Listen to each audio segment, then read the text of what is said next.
안녕하세요. 오늘 세계 전 교회가 성령 강림 주일로 지키고 있습니다. 한국도 유럽도 또 미국도 교파에 상관없이 모든 교회가 성령 강림 주일로 지키는 특별한 날입니다. 코로나 시대에도 세계 교회가 성령의 강림을 사모하는 그런 감동적인 특별한 주일입니다. 이야기는 많이 들어보셨을 텐데 여러분들 혹시 성령 강림절의 유래를 알고 계십니까? 예수님이 부활하셨잖아요. 그리고 예수님 부활하신 후 50일째 되는 날에 예루살렘의 마가 다락방에 당시에 기독교의 첫 번째 신자들 120명이 모입니다. 그들에게 하나님의 영인 성령님께서 강력하게 찾아오셔서 교회가 생겨나는데 그것이 바로 성령 강림절의 유래입니다.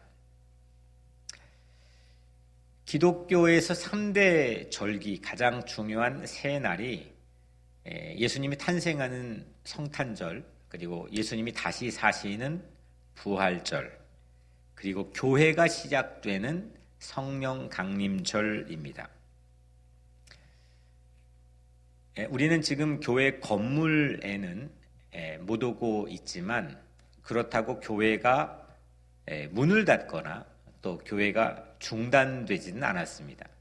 여러분들이 교회이고 오늘 이 예배드리는 이 우리들의 공동체가 교회이기 때문이죠.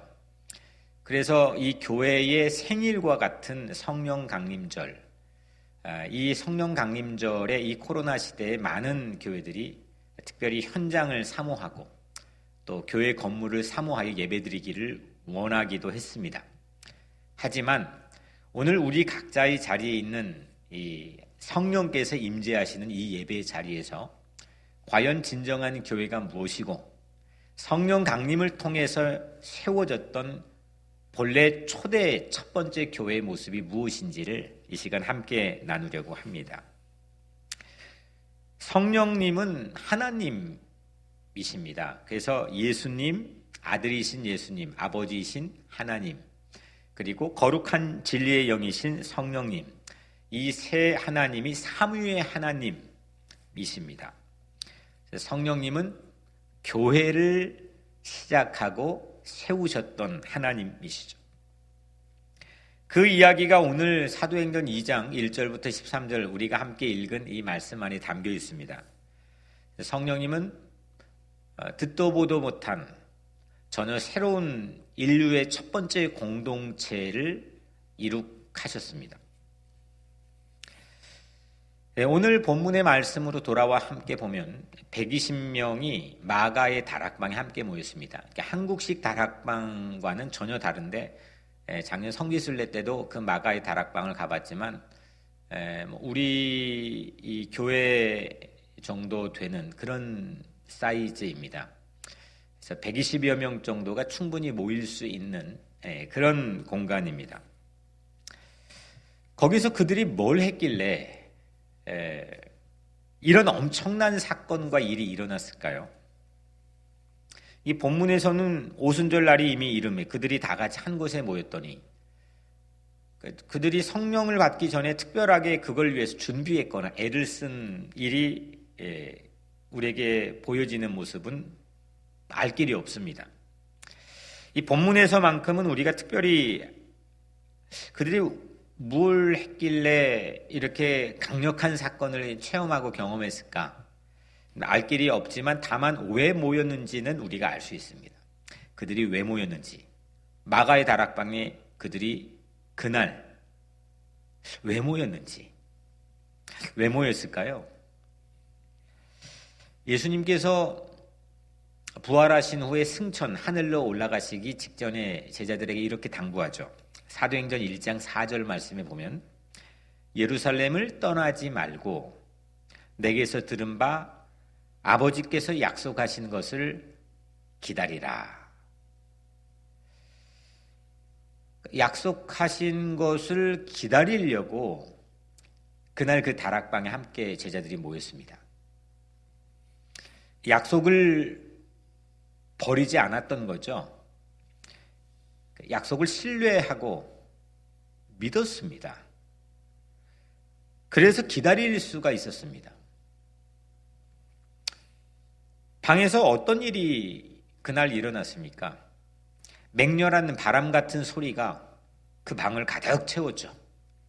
그리고 들불처럼 120명 사이로 그 소리가 퍼져나갔습니다. 그들은 여러 다른 언어로 말하기 시작했죠. 4절 말씀, 그들이 다 성령의 충만함을 받고 성령의 말하게 하심을 따라 다른 언어들로 말하기 시작하니라. 분명히 이 사람들은 이 이스라엘에서도 저 북쪽에 이 촌구석에 살았던 갈릴리 사람인데, 갈릴리 사람은 정통 이 표준 히브리 말을 사용하는 것도 아니고 예수님도 제자들도 아람어라고 하는 당시 지방 언어, 촌 언어, 우리로 하면 사투리죠. 이런 언어만 평생 사용했습니다. 복음서에 나와 있는 예수님의 모든 말씀도 아람어로 하신 거죠. 분명히 이거는 이 촌 사투리를 사용해야 되는 사람들인데, 세계 각국에서 모여든 디아스포라 교포들이 자기가 모국에서, 자기의 나라에서 네이티브 랭귀지를 그들이 말하고 있는 것을 듣는 겁니다. 120명이 이런 황홀한 현장에 있던, 이 엄청난 신비로운 현장에 있었던 그 비결은 약속을 기다린 거죠. 약속을 중간에 포기해버리거나 약속의 무게를 크게 두지 않거나 그러지 않았습니다. 약속을 신뢰하고 믿고, 그래서 그들은 기다릴 수가 있었습니다. 예수님께서 그들이 붙잡고 그날 그 다락방에 모였던 약속이 어떤 약속입니까? 그 약속의 내용을 우리도 좀 알아야 되는 거 아닙니까? 이 정도 황홀한 신비한 그런 체험의 현장이 있을 수 있었던 약속이라면 그 약속이 어떤 약속인지, 예수님이 죽기 전에 이렇게 말씀하셨습니다. 요한복음 14장 16절 17절에 보혜사를 너희에게 주사 영원토록 너희와 함께 있게 하리니 그는 진리의 영이라. 보혜사는 변호해주는 역할을 담당하는 그런 기능을 가지고 있는 거죠. 변호해주는 것, 지켜주는 것. 성령님입니다. 진리의 영이신 성령님을 예수님께서 죽기 전에 약속하셨죠. 예수님 부활하신 후에도 제자들에게 나타나 또 이렇게 말씀합니다. 숨을 내쉬며 이르시되 성령을 받으라. 우리 성령을 주님께서는 죽기 직전에도 또 부활하신 후에도 제자들에게 약속하셨어요. 승천하시기 전에도 이렇게 주님 말씀하셨죠. 오직 성령이 너에게 임하시면 너희가 권능을 받고. 예수님은 죽기 전, 부활 후, 또 승천 직전, 예수님 인생의 가장 클라이막스의 순간순간마다 성령을 약속했습니다. 우리도 이 약속을 붙들고 갈망하고 사모하는 그런 성령을 향한 마음을 가지고 기다리는 마음이 오늘 여러분들의 삶에 있기를 주의 이름으로 축복합니다. 우리를 기다리지 못하게 만드는 수없는 도전과 위기와 환경이 있지만 결코 포기하지 않고 이 약속을 신뢰하고 이 약속을 사모하고 갈망하면서 진리의 영이신 성령께서 내 가슴을, 내 마음을, 내 영을, 내 머리를, 내 손과 발을 뜨겁게 인도해 주시고 충만하게 채워주시는 그 약속이 이루어지는 그날, 그리고 오늘 이 순간을 여러분들 믿고 신뢰하며 그렇게 사모하기를 주의 이름으로 축복합니다. 성령이 이 시간 여러분들 예배드리는 각자의 삶에 each person, 각자의 한 사람 한 사람의 삶에 이 시간 성령께서 임하실 줄로 믿습니다. 임하기를 축복합니다. 성령 충만하기를 간절히 원합니다.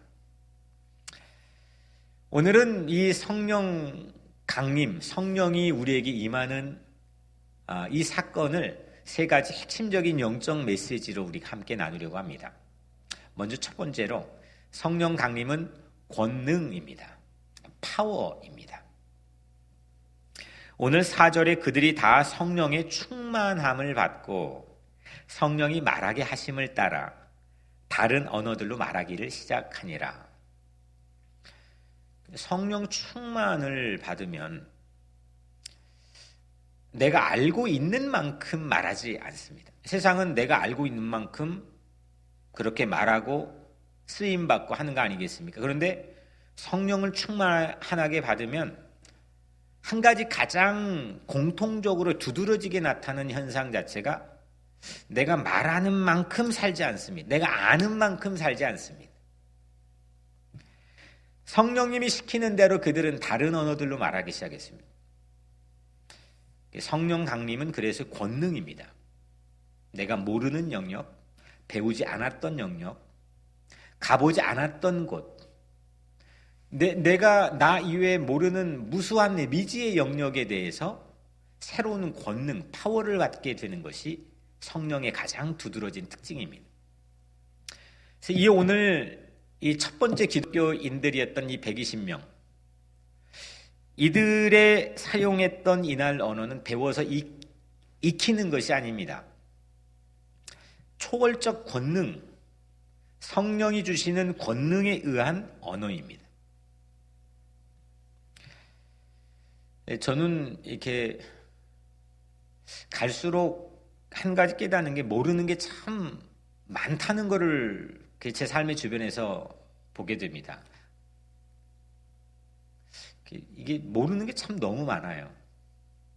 갈수록 절실하게 느낍니다.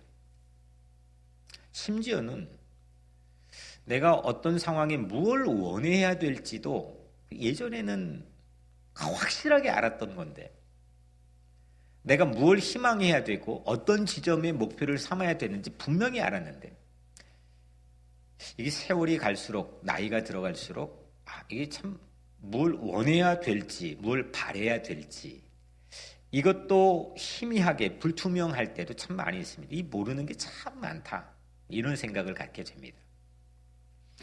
로마서 8장 26절 말씀 있죠.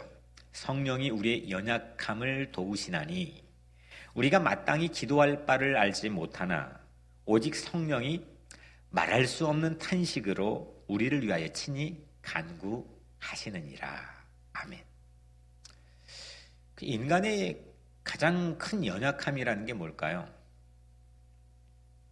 모르는 것 투성이인데 그냥 아는 것처럼 생각하고 살아가는 것, 이 인간의 가장 큰 연약함이라고 생각을 합니다. 아무리 첨단 문명 과학이 발전돼도 아직도 이 온 우주 은하계를 생각해 내 인생의 존재를 생각해 보면 나는 뭘까?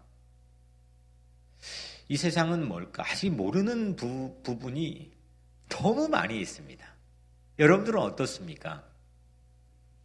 뭘 하나하나씩 더 많이 습득하고 알아가는 것 같지만 저는 그렇습니다. 이게 참 모르는 게 너무 많습니다. 그런데 성령님께서는 오늘 이 말씀처럼 내가 뭘 바라야 될지, 뭘 희망해야 될지, 뭘 위해 기도해야 될지 이것조차도 모르는 나를 대신해서 기도해 주시는 그런 분이라는 겁니다. 그러니까 내가 모르는 영역을 뭘 알아야 기도할 거 아닙니까? 내가 모르는 영역을 나를 대신해서 기도해 주시는 분이라는 겁니다. 내가 모르는 것을 대신해 주는 것, 그게 파워고 권능 아닙니까? 이 사회에서도 그렇지 않습니까? 내가 모르는 것, 이거 컴퓨터에 구글에다가 단어를 입력하면 쫙 하고 요즘엔 나오죠? 그게 권능, 능력입니다. 이게 모르는 것을 알아갈 수 있는 방법은 여러 가지가 있지만 여튼 뭐 그런 방법들을 세상에서는 요즘은 많이 사용을 하죠. 성령은 내 무지, 내 무식, 내 무능을 대신 해결해 줍니다. 로마서 8장 28절 말씀이죠. 우리가 알거니와, 한 가지를 안다는 거예요. 우리가 알거니와 하나님을 사랑하는 자, 곧 그의 뜻대로 부르심을 입은 자들에게는 모든 것이 합력하여 선을 이루느니라.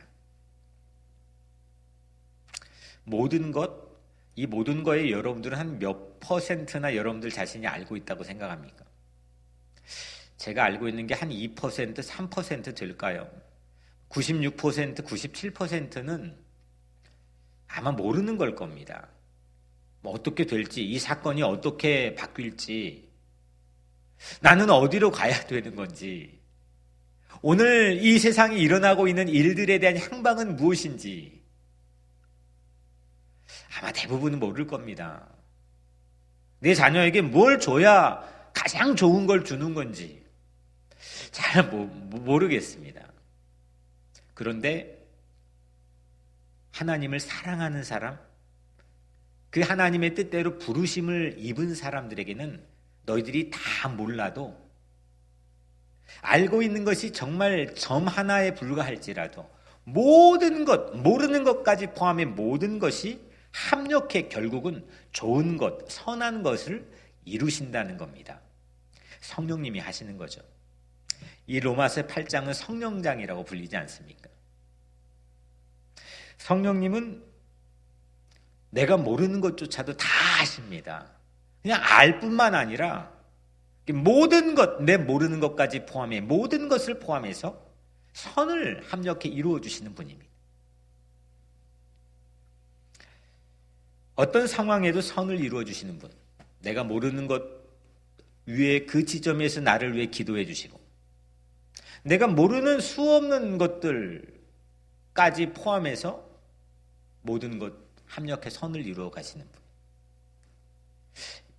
이분이 진리의 영이신 성령님이십니다.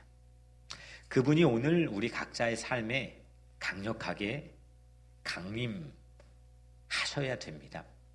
예수 믿는 사람들은 그리스도의 거룩한 영, 부활하신 이 성령의 영이 우리에게 강력하게 채워져야 합니다. 내 능력으로 살지 않고 성령께서 나에게 공급해 주시는 그 영의 파워, 권능을 가지고 살아야 합니다. 내가 습득하고 배우고 익힌 것, 그 영역에 살아가는 건 세상 사람들도 다 하지 않습니까? 그걸로 서열이 매겨지고 그걸로 삶의 퀄리티, 질이 확정이 되고, 하지만 우리 예수님을 믿고 예수를 바라보는 사람들은 내가 배운 내용에 대해 그 의해서 살지 않고 성령께서 채워주시는 권능으로 사는 겁니다. 오늘 사랑하는 우리 교회의 모든 성도들, 또 오늘 이 예배를 함께 드리고 있는 모든 예배자들을 축복합니다. 오늘 여러분들에게 내가 알지 못하는 모든 영역을 대신하여 대신 기도해 주시고 합력하여 선을 이루게 해주시는 그 성령님께서 특별한 권능으로 오늘 우리 안에 임하시기를 간절히 축원합니다. 어제 민간 기업이 유인 우주선을 처음 인류 최초로 민간 기업이 쏘아 올렸죠. 여러분들 보셨습니까? 민간 우주 탐사, 이제 우리도 민간인이 우주를 여행할 수 있다고 하는 꿈 같은 일, 이 일이 처음 문을 열었다라고 하는 평가를 받고 있습니다. 화물 운반용 우주선을 개조해서 제작했는데 한 12분 만이었나요? 13분 만이었나요? 이게 하늘로 쭉 올라가 가지고 추진 로켓을 1차, 2차 쫙 하고 떨어뜨리는데, 이 본래 원했던 지상부터 400km 지점에 있는 우주의 공간, 이 궤도에 딱 진입하는 이 장면, 참 실로 놀라운 감동적인 장면이었습니다. 신기원이죠. 민간이 18년 동안 이 괴짜라는 이야기를 들으면서 결국 그렇게 이루어낸 신기원입니다. 그 장면을 저는 보면서 그것과 비교되지 않는 더 신기원의 장면이 생각이 났습니다. 정말 인류 역사상 듣도 보도 못한 새로운 공동체, 이 새로운 공동체를 불과 바람으로 띄운 성령 강림 사건입니다. 교회라고 하는 새로운 공동체를 당시에 어디에서도 그 공동체가 띄울 수 있는 상황 자체가 아님에도 불구하고 별 볼 일도 없는 그 천구석의 사람들이 장차 어떤 일이 그 공동체를 통해 일어날지 아무도 장담하고 알 수 없는 그 상황에서 오늘 성령의 불과 성령의 바람으로 띄운 이 성령 강림의 사건이 그 장면을 바라보면서 생각이 났습니다. 이보다 더 큰 신기원이 어디 있습니까? 성령으로 쏘아 올린 이 교회 로켓은 2000년째 여전히 궤도를 돌고 있습니다. 2000년째. 발사 초기에 궤도 진입이 될까? 정말 어렵게 보였겠죠. 어마어마한 박해가 있었습니다. 핍박이 있었습니다. 도전 정도가 아니고 위기 정도가 아니라 이게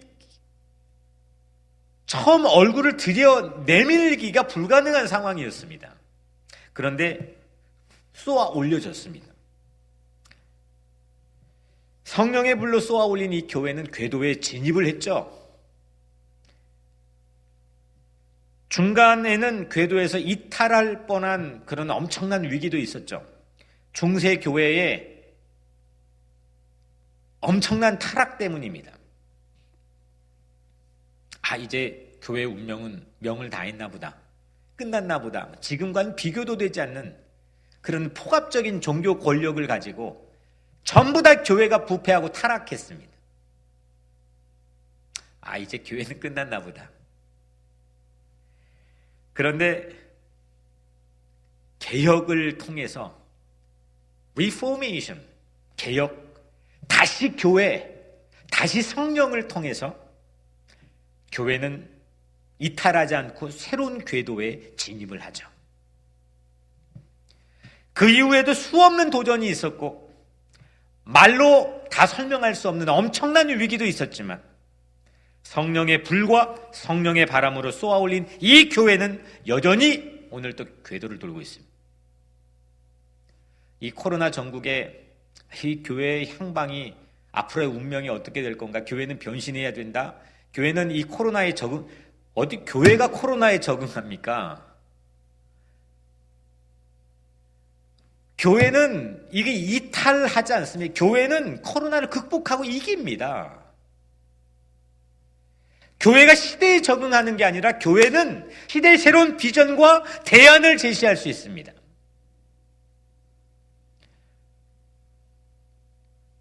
이게 어떤 힘일까? 이게 설명이 불가능한 겁니다. 미지의 영역입니다. 우리가 알 수 없고 설명할 수 없는 이상야릇한 새로운 힘, 파워, 권능입니다. 초월적인 권능입니다. 이게 이해, 계산이 타당하고 설명할 수 있는 게 아닙니다. 이 초월적 권능이 바로 성령 강림입니다. 사도행전 1장 8절 오직 성령이 너희에게 임하시면 뭐라고요? 너희가 권능, 파워를 받고 있습니다. 예수님이 하신 말씀이죠. 예수님이 승천하기 전에 마지막 하신 말씀이죠. 성령이 너희에게 임하시면 너희가 권능을 받고. 오늘 성령이 오늘 여러분들에게 임하실 줄로 믿습니다. 예수 믿으면 우리 주님께서 모든 사람들에게 약속했습니다. 영원한 성령이 우리에게 함께 임할 거라고 약속했습니다.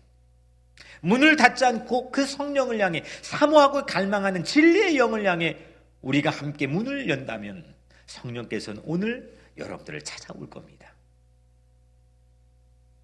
어떤 위기에도 궤도를 이탈하지 않고 붙들어주는 그 권능을 이 시간 우리가 함께 받기를 바랍니다. 대기권 한 개 밖으로, 이 대기권까지는 여튼 눈으로 우리가 어느 정도는 식별이 가능하고 비행기를 타고 날아갈 수가 있고 뭐 땅에서는 이것저것 가볼 수가 있죠. 근데 그 한 개 바깥으로, 그 바깥으로 나가면은 이게 뭔 큰일이 터질 것 같은, 그 알지 못하는 미지의, 우리가 모르는 영역, 우리 인생에 얼마나 많이 있습니까? 자녀의 삶, 내 가정의 삶, 내가 가장 잘 아는 내 삶. 이 미지의 영역을 뭘로 살 겁니까? 모르는 영역을 뭘로 살려고 여러분들 계획하고 있습니까? 그냥 시간의 흐름에 따라 살고 있습니까? 성령은 그 영역을 바람과 불로 우리를 쏘아 궤도에 오르게 하는 그런 신비한 권능을 우리에게 허락해 주십니다. 오늘 본문에 보니까 제가 이 동그라미를 쳐놨는데 놀람, 신기, 어찌, 당황, 경외, 이런 단어들이 빼곡합니다. 교회가 처음 시작됐던 성령 강림의 장면은 바로 이런 겁니다. 설명이 안 되는 놀람, 경외, 당황. 우리 인생에는 그게 식어버리면 인생의 행복과 의미가 사라집니다. 어떤 상황에서도 경외와 놀람이 우리의 삶에 있어야 됩니다. 세상이 아무리 우리를 슬프게 해도, 우리를 낙심하게 할지라도 성령께서 우리에게 권능으로 인도하시는 이 세계를 바라보면 놀람, 경외, 예배는 하나님을 향해, 하나님이 인도하시는 이 권능의 삶을 향해서 우리가 놀람과 경외를 표현하는 자리가 바로 예배 아닙니까? 성령의 이 권능으로 무장합시다. 이 힘으로 살아갑시다. 초월적인 권능으로 현실적인 문제 앞에 담대하게 섭시다. 성령 빈곤의 시대에 성령 충만의 권능을 받아서 그렇게 살아가기를 주님의 이름으로 간절히 축복합니다.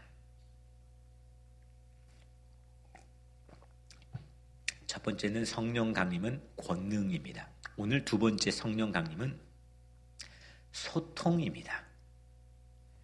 소통하시죠? 통하는 거죠. 서로 이해되는 거죠.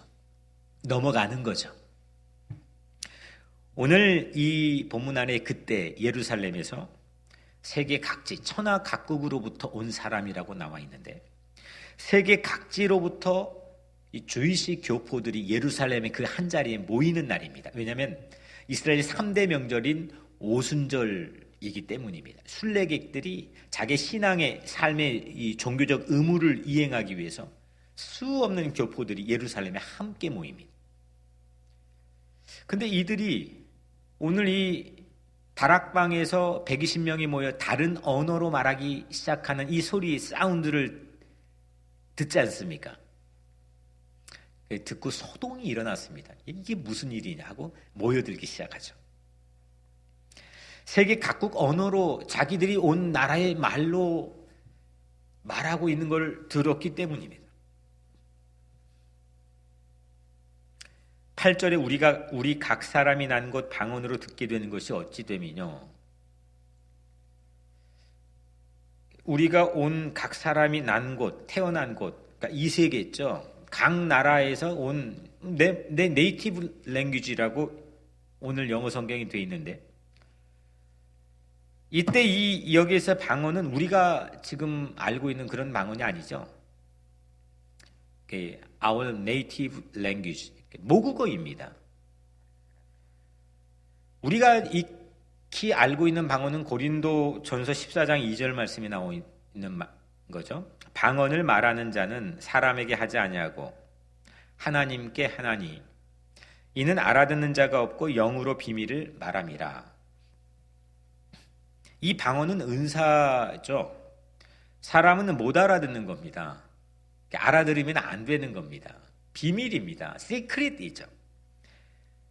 근데 오늘 이 성령 강림 사건에 일어나는 방언은 반드시 알아들어야만 합니다. 이해돼야만 합니다.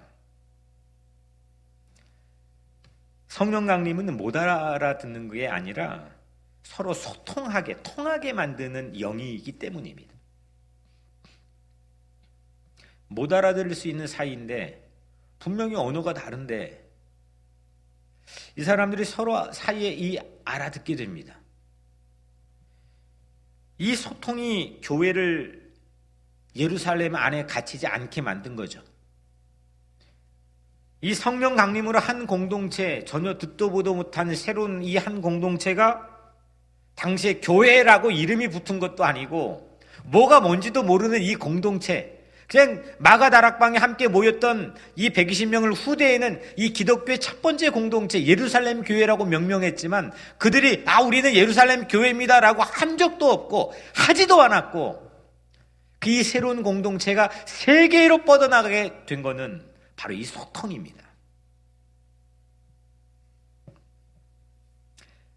이 주이식 교포들, 유대인 교포들의 출신 국가들이 어디에서 왔는지 한번 오늘 본문에 찾아보면 9절부터 11절까지입니다.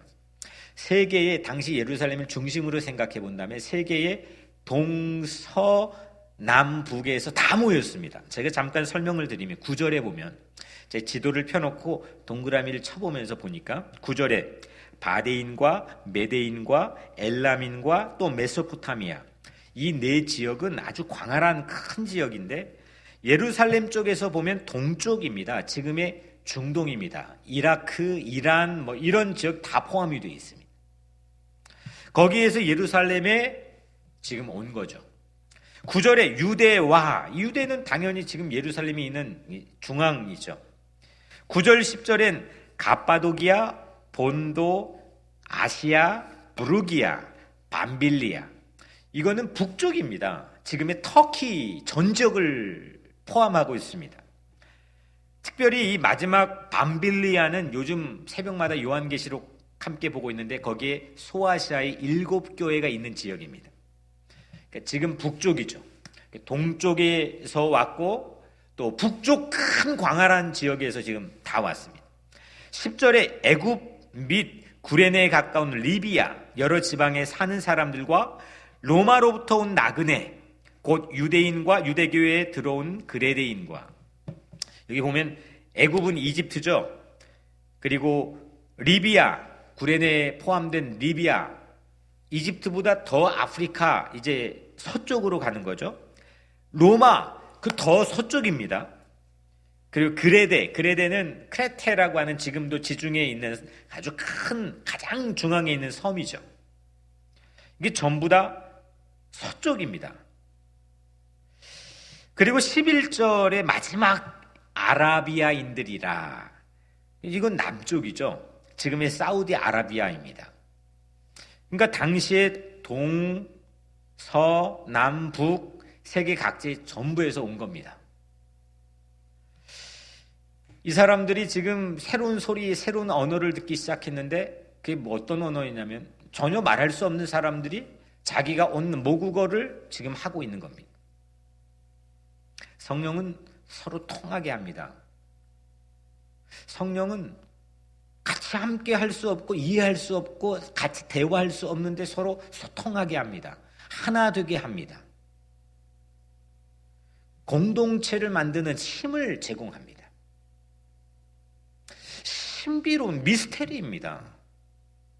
세상에서 새로운 공동체를 만들어 보겠다. 사회주의라고 하는 것은 1826년에 처음 감리교 목사인 걸로 아는 하여튼 그 오웬이라고 하는 사람이 사회주의라는 용어 자체를 처음 이 예수 공동체를 이야기하며 썼습니다. 1826년에 이 사도행전 2장의 말씀을 실현하기 위해서 사회주의라는 말을 처음 썼고 그로부터 한 20년 후에 1848년도에 칼 마크스가 자본론이라는 책을 세상에 내놓으면서 사회주의 공산주의라는 새로운 화두가 유럽 사회를 전혀 압도적으로 지배하지 않았습니까? 근데 그거에 2000년 전에 전혀 새로운 공동체, 유무상통하고 함께 그냥 오픈해서 삶을 같이 나누는 새로운 예수 공동체. 이 예수 공동체는 함께 할 수 없고, 함께 대화할 수 없고, 장벽이 너무 많고, 같이 있을 수 없고, 이런 사람들이 함께 소통을 하면서 일치되어서 새로운 공동체를 만들었다는 겁니다. 성령께서 하시는 가장 중요한 오늘 오순절 사건의 핵심입니다. 이거는 우리가 막 알지 못하는 그런 방언을 하는 날이 아니고 교회가 탄생한 날이고 공동체가 세워진 날이고 이 공동체는 불과 바람으로 쏘아 올려진 이 공동체는 궤도에서 어떤 역사에서도 이탈하지 않았습니다. 이게 교회입니다. 이 교회는 소통하게 하고 일치하게 하는 새로운 신비로운 성령의 능력을 통해서 세워졌습니다. 교회 우습게 보면 안 됩니다. 내가 좀 마음에 안 들다고 교회가 망할 것 절대 그렇지 않습니다. 내가 좀 마음에 맞지 않고 마음이 상한 교회가 아무리 코로나 전국이 있고 재정적으로 위기가 있고 경제적으로 세상에 어려움이 있어도 이 예수의 공동체는 지난 2000년 동안 더 큰 어려움에도 불구하고 망하지 않았습니다.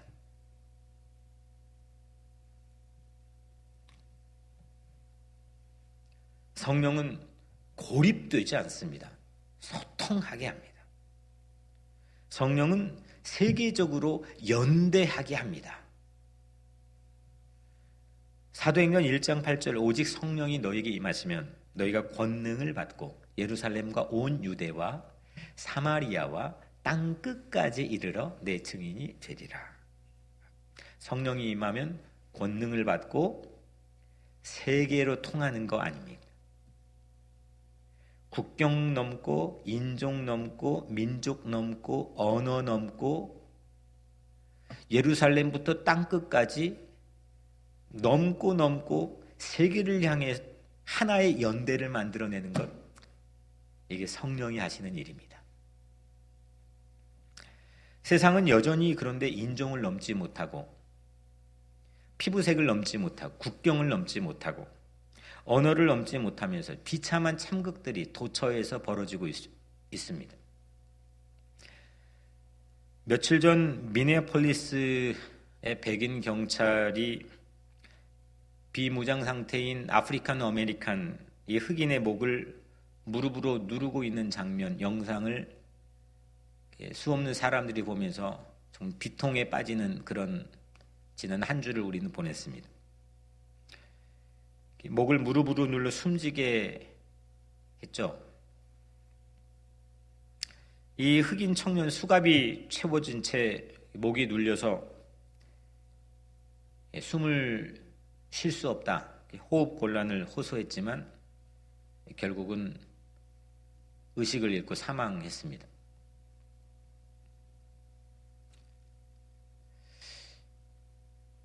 아니 다른 이유라면 모르겠지만 이유 없이 피부색으로 누군가를 혐오하고 증오하는 이거를 부추기는 이 사회에서 일어난 참극이 단지 그냥 우리도 같은 아시안 소수 인종으로서의 느끼는 위협을 넘어서서 사람이 인간이 살아가는 참다운 가치가 무엇인가? 우리 가슴을 깊이 아프게 만드는 지난 한 주를 우리는 보냈습니다. 92년 LA 폭동을 한인들은 연상하게 될 수밖에 없는 상황에서 여전히 그 상황에서도 때로는 그 이기적으로 우리 각자의 어떤 안위와 보존과 생존에만 염려한 나머지 한 생명이 그렇게 잃어버려져 가는, 만약에 내 자식이었다면, 내 친척이었다면, 내 친구였다면, 나였다면,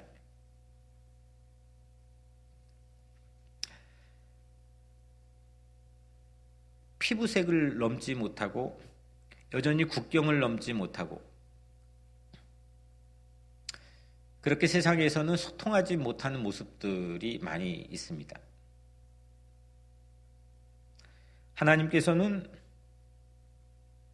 오만의 바벨탑을 쌓았던 사람들, 높게 스스로 하나님처럼 이름을 날리기 위해, 명성을 날리기 위해 높게 탑을 쌓았던 사람들을 바라보시고 그들의 언어를, 하나였던 언어를 혼잡케 해서 그 사람들을 흩어버렸죠. 이 창세기 1장에 소개된 이 바벨탑의 영은 분열의 영이죠. 분리의 영이고 구분의 영입니다. 그들 각자의 우월의식, 이게 백인 우월주의건 독일 우월주의건 아니면 심지어는 한국의 배타적인 민족주의 우월주의건 누구든지 그런 함정을 다 가지고 있습니다. 그러나 오늘 이 바벨의 영과 다르게 오순절의 영은 하나 되게 하는 영이죠. 소통하게 하는 영이고 일치하게 하는 영이고 연대하게 하는 영이고 손을 잡게 하는 영이고 세계로 네트워크를 향해 뻗어나가게 하는 영이 성령의 영입니다. 국경을 넘고 언어를 넘고 인종을 넘어서 하나 되게 하는 영.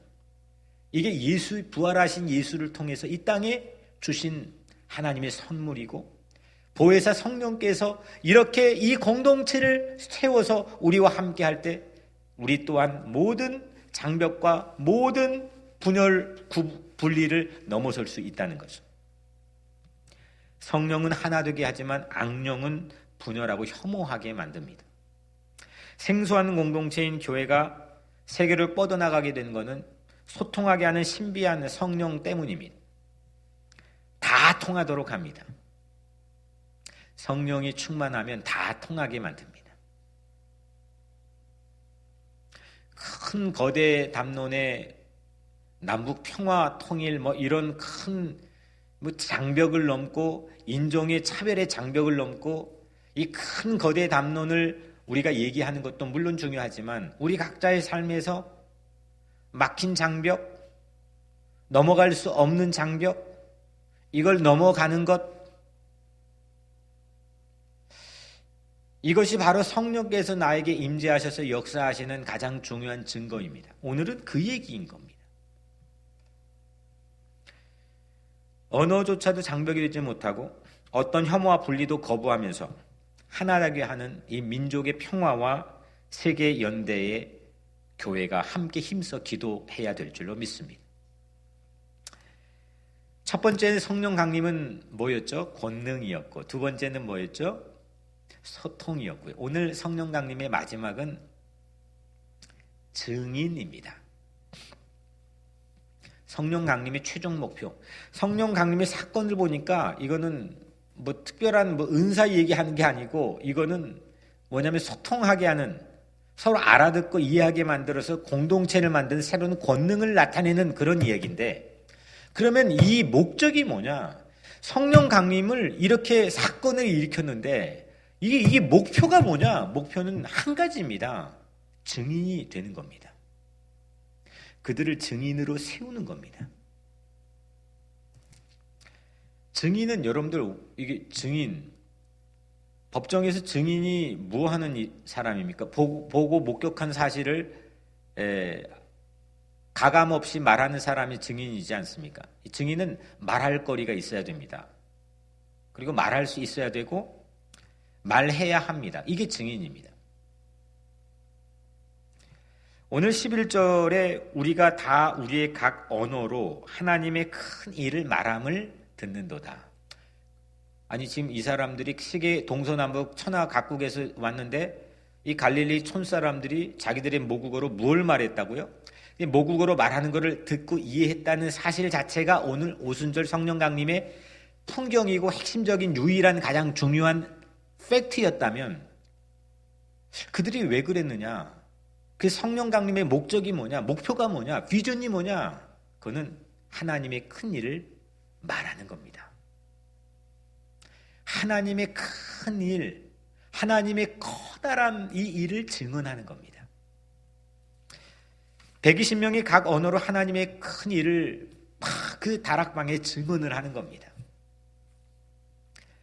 인간이 한 일이 아니라 하나님의 큰 일을 말하는 게 오늘 우리 기독교 안에서의 증언이죠. 신문 보고 신문에 나타난 일을 증언할 수도 있죠. 그걸 해석해가지고 논평할 수도 있죠.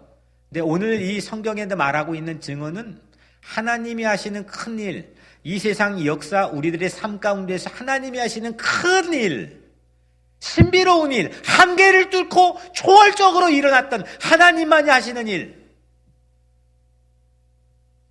그 일을 증언하고 말하는 것이 오늘 성령 강림의 목표이고 비전입니다. 성령 충만한 증인들은 그래서 인간이 한 일로 가득한 신문을 넘어섭니다. 뉴스페이퍼를 넘어서는 것, 이게 바로 성령 충만한 증인들입니다. 이 세상이 저 사람 정말 멋있고, 저 사람은 어떻게 저렇게 정의롭고, 저 사람 와 대단하다, 저 사람은 정말 훌륭하다, 자기를 헌신하고 희생할 수 있는 엄청난 착한 사람이, 선한 사람이다, 이렇게 말할 수 있는 내용들이 혹 신문에 있다고 한다면 그건 넘어서는 것, 하나님이 크게 하신 일들을 세상에 말할 수 있는 것, 이게 성령 충만한 사람들입니다. 뉴스페이퍼를 넘어 성서, 바이블의 궤도로 진입하게 하는 것, 이게 성령 충만한 증인들입니다.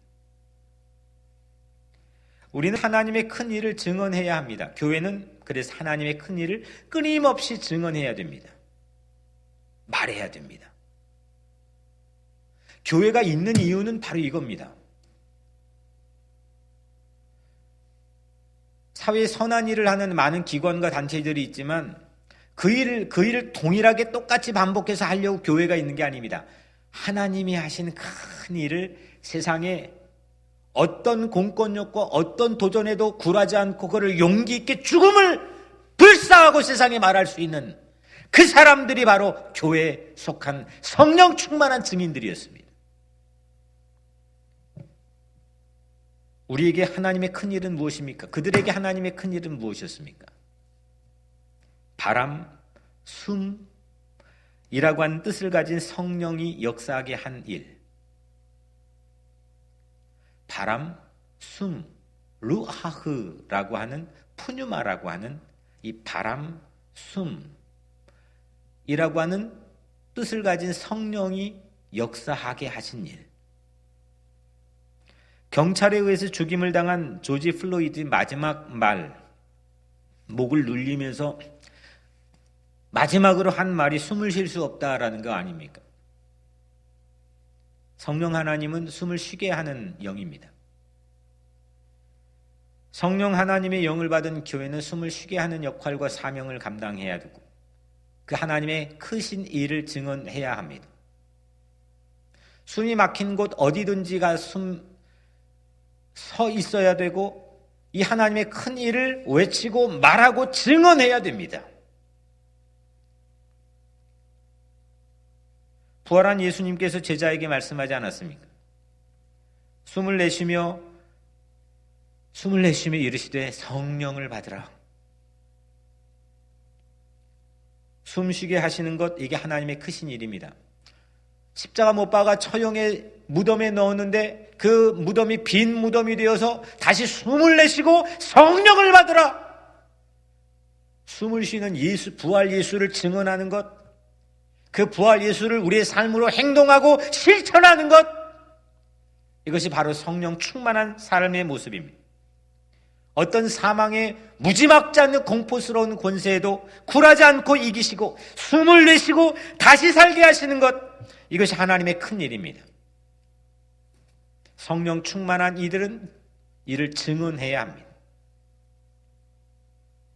사도행전 1장 8절 오직 성령이 너에게 임하시면 너희가 권능을 받고 예루살렘과 온 유대와 사마리아와 땅 끝까지 세계적으로 뻗어나가며 내 증인이 되리라. 권능을 받고 소통하고 세계와 연대하고 증인이 되는 것, 이게 바로 성령을 받으면, 성령이 내게 강림하면, 성령 충만하면 일어나는 우리 각자의 삶이 나타나는 마땅한 역사입니다. 세상을 숨쉬게 할 생명의 증인, 숨의 증인이 되기를 축복합니다. 숨막히는 현장에 숨쉬는 부활의 예수를 증언합시다. 가난한 이웃이건 예수를 알지 못해 자책하며 낙심하며 살아가는 길을 잃은 영혼이건 서류 미비자이건 어떤 피부색을 가지고 있는 사람이건 북한이건 어디건 숨을 못 쉬는 그 현장을 위해서 기도하고 증언하고 행동하고 실천하는 것, 이게 바로 성령 충만한 공동체의 증인들입니다.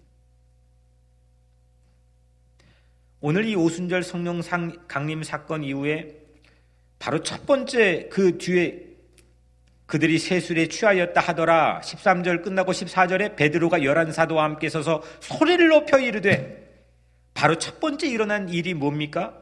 참 공교롭게도 베드로의 설교 증언이지 않습니까? 이게 우연입니까? 방금 전만 해도 죽어가는 그 예수 앞에서 난 저 사람 모른다 부인하고 저주하고 맹세하면서 배반했던 사람이 이제 성령 충만해진 이 베드로는 담대하게 숨을 쉬는 예수 부활을 전하지 증언하지 않았습니까? 오늘 제가 하는 설교는 오늘 여러분들 숨쉬게 하는 거고, 오늘 여러분들의 영혼을 숨에 막힌 곳들을 뚫어주는 것이고, 오늘 이 말씀을 받은 증인이 된 여러분들은 세상에 숨이 막혀있는 모든 곳들에 가서 숨쉬는 예수의 부활을 행동하고 실천하고 증언해야 됩니다. 베드로가 이렇게 설교했죠.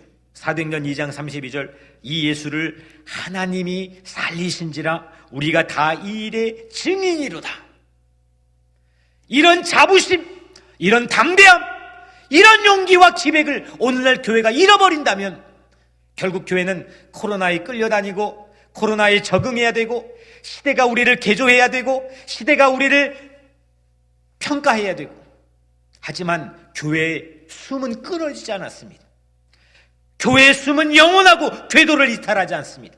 성령의 바람과 불이 붙는 이상 숨쉬는 예수를 증언합니다. 이게 바로 우리들입니다. 그랬더니 오늘 사도행전 2장에 어떤 일이 결과로 일어납니까? 41절에 그 말을 받은 사람들은 세례를 받음에 이날에 신도의 수가 3,000이나 더하더라. 신도가 3,000이나 늘어났습니다. 숨막힌 곳에 섭시다.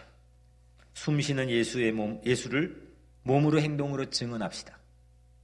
그러면 우리와 함께 할 수 있는 3,000이 더해져 우리와 함께 연대할 수 있는 3,000의 사람들이 우리 곁에서 성령의 역사가 일어날 줄로 믿습니다. 우리의 사명은 숨쉬게 하는 부활 예수를 증언하는, 하나님의 큰 일을 증언하는 그런 사명을 가지고 있습니다. 성령이 내게 강림하면 예수 숨의 부활 증인이 됩니다. 성령 충만 여러분, 성령 충만을 받기를 간절히 축복하는 여러분, 내가 모르는 모든 것들을 도우시는 그 성령의 권능을 받읍시다.